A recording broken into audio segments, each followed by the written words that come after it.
ഗവർണറുടെ യാത്രകൾ സംബന്ധിച്ച വിവരങ്ങൾ പുറത്തുവിട്ട സർക്കാർ പലവട്ടം രാജ്ഭവനോട് വിവരാവകാശ നിയമപ്രകാരം ചോദിച്ചിട്ടും നൽകാത്ത വിവരങ്ങളാണ് ഇപ്പോൾ പുറത്തു വന്നിരിക്കുന്നത്.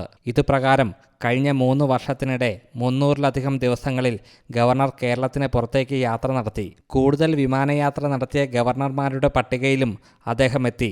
2021 ജൂലൈ 29 മുതൽ ഈ മാസം 1 വരെയുള്ള കണക്കുകളാണ് പുറത്തു വന്നിരിക്കുന്നത്. ഇതനുസരിച്ച് 1095 ദിവസങ്ങളിൽ 328 ദിവസം ഗവർണർ ആരിഫ് മുഹമ്മദ് ഖാൻ കേരളത്തിന് പുറത്തേക്ക് സഞ്ചരിച്ചു.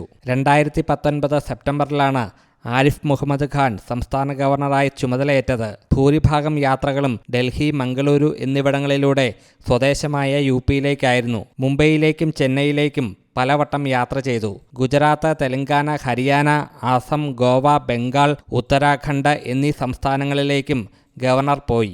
ഗവർണർ സംസ്ഥാനത്തിന് പുറത്തേക്ക് യാത്ര ചെയ്യുമ്പോൾ സംസ്ഥാന സർക്കാരിനെ അറിയിച്ചിരിക്കണമെന്ന ചട്ടമുണ്ട്. ഇതനുസരിച്ച് ലഭിച്ച വിവരങ്ങളാണ് പൊതുഭരണ വകുപ്പ് പുറത്തുവിട്ടത്. സർക്കാരും ഗവർണറും തമ്മിലുള്ള പോര് അങ്ങേയറ്റം വഷളായിരിക്കെയാണ് മുഖ്യമന്ത്രിക്ക് കീഴിലുള്ള പൊതുഭരണ വകുപ്പ് വിവരങ്ങൾ പരസ്യമാക്കിയതെന്നതും ശ്രദ്ധേയമാണ്. ഗവർണറുടെ പതിവായുള്ള യാത്രകളെ അടുത്തിടെ മന്ത്രിമാരും വിമർശിച്ചിരുന്നു. ഗവർണറുടെ യാത്രയ്ക്കായി ബജറ്റിൽ വകയിരുത്തിയതിന്റെ 20 ഇരട്ടി വരെ സർക്കാർ നൽകേണ്ടി വരുന്നുവെന്നും അടുത്തിടെ ആക്ഷേപമുണ്ടായിരുന്നു.